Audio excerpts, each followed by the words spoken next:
Hey guys, Marzing here, bringing another Dragon Ball Z Dokkan battle video, and so today we are going to be doing the team building guide for the INT LR Fusion Zamasu Extreme Z battle that will be dropping later on. Technically it's very early tomorrow morning for me, but it'll be evening for a lot of you guys in the US. This is of course a legendary Extreme Z battle, so only 10 stages thankfully. And as always, there will be a specific category, which is essentially the characters who will do the best defensively against the event. But as always with these LR EZAs, the main damage dealing mechanic is having the legendary power link active. So ideally that means you want to have as many LRs on the team as possible. I've said this many times before with these LR EZA team build guides, but I've beaten LR EZAs with like full teams of TURs before, so it's not like it's impossible. It just means that LRs do more damage. And the one thing to bear in mind is, of course, the more TURs you put on the team, the more likely you are to end up with a rotation where you get 2 TURs and an LR, and the LR can't get legendary power active. So ideally you probably do want to be trying to aim for full LR teams wherever possible. What I usually like to do is try and have the team set up so that the main rotations will be LRs, and then you can throw on the odd support unit that is a TUR, and that just helps to buff the 2 LRs that are already going to have legendary power active. So the special category, kind of unsurprisingly really, is Future Saga, which is potentially one of the better options because, you know, it's the category that's being buffed by this celebration. So if you are someone who had good luck with your Part 1 summons and have pulled one or both of the new units, obviously they are both going to be very helpful. But we'll go through, as always with my team building guides, we're going to go through the top picks and honourable mentions in order to make the best team for beating this event as quickly and easily as possible. If there's any units you think I miss out or that I don't talk enough about, do let me know down below in the comment section. And the big thing with the LR EZAs is because legendary power is the main damage dealing thing, you can often just use LRs that are not in the right category that are strong enough defensively to essentially like brute force your way through. Like Beast Gohan has always been a useful LR for these EZAs because he's so strong defensively that he can still tank relatively well, and then obviously help other units get legendary power active. Turn 3 uses active skill and still be relatively fine defensively despite not being in the right category. But always for my guides I do just go over the characters from the categories themselves, and if you can't make a good Future Saga team, you just kind of have to try your best with the other LRs that you have and try and build a team that's strong enough defensively. So we'll go ahead and jump right in. If you do find the guide helpful at all, do hit that like button, subscribe to the channel if you are new. But we'll start off obviously by mentioning the 2 new units. I don't know why the LR doesn't load, the wiki doesn't load the LR Goku or Vegeta arts, but obviously the new Goku and Vegeta lead Future Saga, and then Bond of Parent and Child or Final Trump card are the plus 50% to make the full 220. If you have these guys, then they're probably the go-to leader, as a lot of the other Future Saga characters you'll be running are on one of these 2 categories for the most part when it comes to the super class. Extreme not necessarily so much, but obviously if you've pulled the Rose and Zamasu, you have them to potentially use as the extreme lead for super bosses and just run a full super bosses extreme team. I will mention straight away, because I didn't include them like in the units list that we're going to talk about, but obviously you can use the full free-to-play clones team, but obviously bear in mind they're all TURs, so you won't be getting the bonus damage from having legendary power active. But as I already mentioned, it is definitely possible to beat LR EZAs with a full team of TURs. So if you're someone who pulled the new Rose, you can just use this and the clone team, but obviously ideally you want to try and throw some other LRs in there if you can. We also have characters like the Saiyans Without Limits, the living meme themselves, the Blue Boys, but of course they lead Future Saga and they give the buff to Realm of Gods or Time Travelers. So if you're going to mix like Super and Extreme, they give a higher leader skill to some of the Extreme characters than the STR Goku and Vegeta would But obviously, if you've got the STR Goku Vegeta, they're probably the go-to.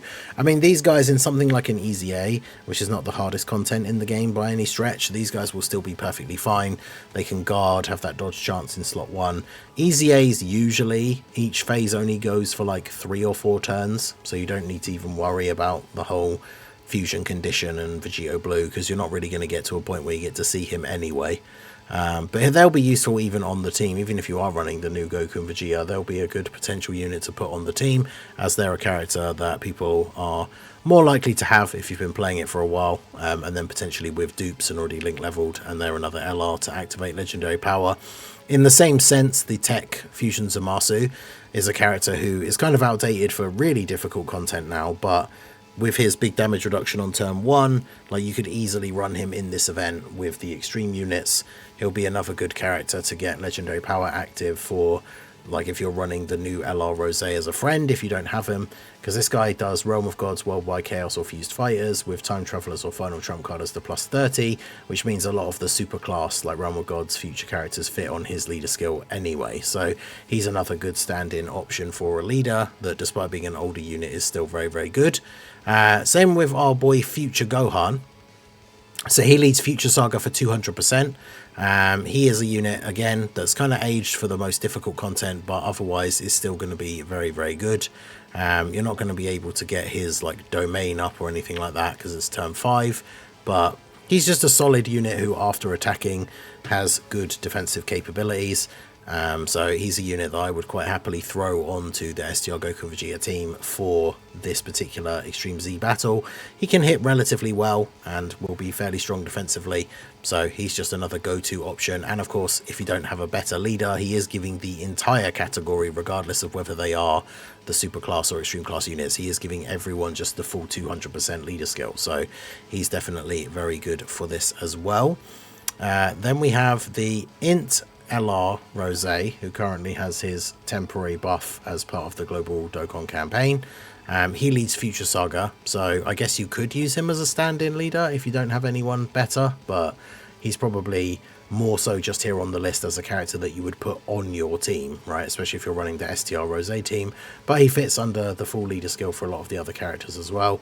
I've done a video showcasing him with his temporary buff. Obviously he does hit incredibly hard, gets guaranteed crits, so with legendary power active, I wouldn't be surprised if this guy can just one turn some of the early phases by himself, right? Because he's just going to be very, very good. As long as you get the 22 or more key, gets a guaranteed additional super, they're getting guaranteed crits. Like, you literally, if you get rotations in the first couple of levels, like from 1 to 10, if you get like Rose, STR Rose and this guy as your starting turn, like between the two of them, you're just, that's just it, right, on turn 1, right? So this guy, very, very good, very strong option. Then of course, likewise, we have the temporary buffed Tech Vegito Blue. Obviously he's one of those characters that is a little bit better if he's just being run in slot 3, but that's the kind of thing that is perfect for one of these LR EZA events, because we do want, you know, as many LRs as possible on the team so that they can have legendary power active and do this big extra damage.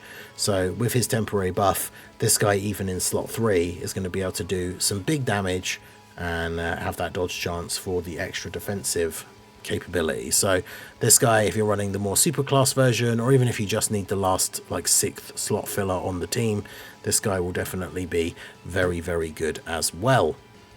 And then we have the free-to-play Super EZA Zamasu Goku. Now this guy obviously wants to be run on the proper extreme team, but if you are running that team, whether or not it's full LRs or you have some clones in there or anything, this guy's a really good option to add in because he's another LR and he's really good. He's supporting the team. He's just a really, really solid option. Obviously the final blow part of his passive is irrelevant because there's only one enemy in one phase in these Extreme Z battle stages, but he's definitely a very, very good option. Has the chance to do additionals, has that damage reduction, just a very solid free-to-play character. So obviously everybody should be able to have this guy. And again, he's just another LR that can add legendary power. So rather than necessarily running like one of the other free-to-play clones, if you're a free-to-play player, you can have this guy so that you've got another character that can activate legendary power with some of your other LRs on the team. So this guy definitely a go-to, especially if you are running the extreme version, which is really where he needs to be run. Like, he doesn't mix well with, actually I say that he doesn't mix well with superclass allies unless there's a future saga enemy, which there is in this event. So actually he can kind of go on any of the teams, although he does only buff extreme class allies. So he is still centered more around an extreme team, but he's very, very good and a very good free-to-play option. Then we have the physical Sword of Hope Trunks. I know this is a unit that people don't really speak about much anymore nowadays. He's not very good. Like, he aged. I mean, he wasn't great when he came out. He could be okay, but he was very RNG reliant. So he dropped off like very quickly.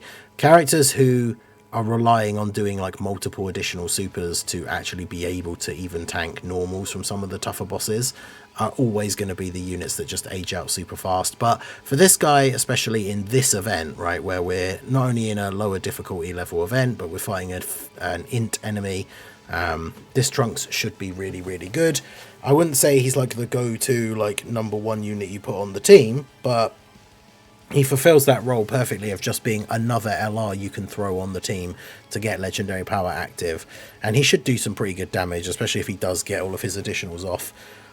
And then he'll be able to tank relatively as well, thanks to the type advantage. But you're not going to be able to get to the standby really, because again it's turn 5. But he should be relatively good. Then I thought I'd also highlight as an honourable mention, we've got the future Trunks and Mai. These guys are, you know, just an honourable mention, maybe if you need to fill in that last final slot on the team, because these guys do have the high chance to dodge an extra key when there's a future saga enemy, which obviously there is. And I mean, realistically, even though they're a bit old at this point, like, it's only going to be maybe a super attack in the final couple of stages that would do big damage to them. Otherwise they should be fine. They have that dodge chance. They are giving superclass allies a little bit of support as well. So if you are running the full superclass build of the team, they're not only providing legendary power, but they're also giving that little bit of an extra buff to the other characters. So these guys, I think, deserve an honourable mention. And then we've got a couple of TURs. There's the AGL Rosé. So of course this guy able to give a lot of support to the team. He supports all allies. And just needs a future saga ally in the turn, so you can easily throw him on a mixed version of the team with super and extreme characters, and he still gets all of his buffs whilst also supporting the whole team and making them stronger. So he's definitely a very, very good option. Likewise, his counterpart for the Super EZA, the physical Vegito Blue, this guy will be very, very good for the event because he's got the type advantage. He can get off multiple attacks. He can throw out a bunch of counters. Like, even without being an LR and having legendary power, on the right turn setup, if there's a good few attacks for him, like after he's attacked, he's going to be able to do quite a decent bit of damage with his counters. So he's definitely a unit that I would consider running on the team. So yeah, he could put out a ton of damage even though he's not an LR. Like I say, I think it's worth running the odd TUR on these team setups when they can provide a lot, but you just don't want to run too many so that you don't end up with a rotation where you can't get legendary power for your LRs. But this guy's really, really good. And then also as an honourable mention, physical Rosé, mainly because he has type advantage. If you're going to run some TURs, I would run the AGL one over this guy because the AGL one gives support. The physical one, obviously we're not going to get far enough into the turns to be able to use his domain. So, you know, he'll be okay for the team, but I think there are some other options. Like, I would rather run the AGL for support, or, you know, even free-to-play LRs like the Zamasu Goku for legendary power and the fact that they're supporting the team, rather than run this guy. Like, he'll be able to do some okay damage, but he's just a TUR. He's got type advantage, so he'll be fine defensively. In fact, what are Zamasu's super attacks? Both of his supers are Ki Blast supers, so Rosé will be able to nullify both of his super attacks, so that's pretty good.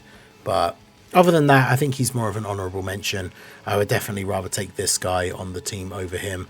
And remember, in EZAs, you can only use one character with the same name, so when it comes to just a normal Goku Black Super Saiyan Rosé, you probably ideally want to be running this guy, right?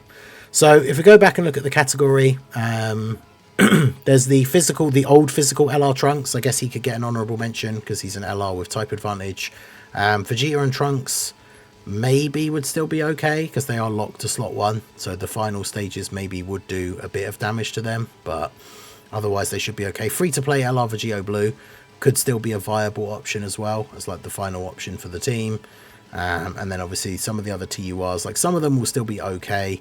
AGL Zamasu maybe. The tech androids, funnily enough, are a unit that still see a lot of use in EZAs for people that like to grind past the higher stages, because obviously you can use their active skill on turn 1 to just ghost usher the turn, which obviously can make things go a little bit quicker if you're trying to get through the EZA as soon as possible. In future, Gohan could be pretty decent for the support. I guess the Mai's give support to the team. They could be relatively good, but again, you don't want to run too many TURs. So those are my picks, like top picks and honorable mentions for a future Saga team for this INT Fusion Zamasu Extreme Z battle. Do let me know what you guys think down below. Like I said at the beginning, if there's any units you think I forgot to mention or I should have talked more about why they would be good in the event, do let us know down below in the comment section. And make sure you guys like the video and subscribe to the channel if you are new. So that is going to be it from me. This has been the Masked Ningen. Make sure you smash that like button, subscribe to the channel, check out all the links down below, and I will see you all again soon. Have a good one.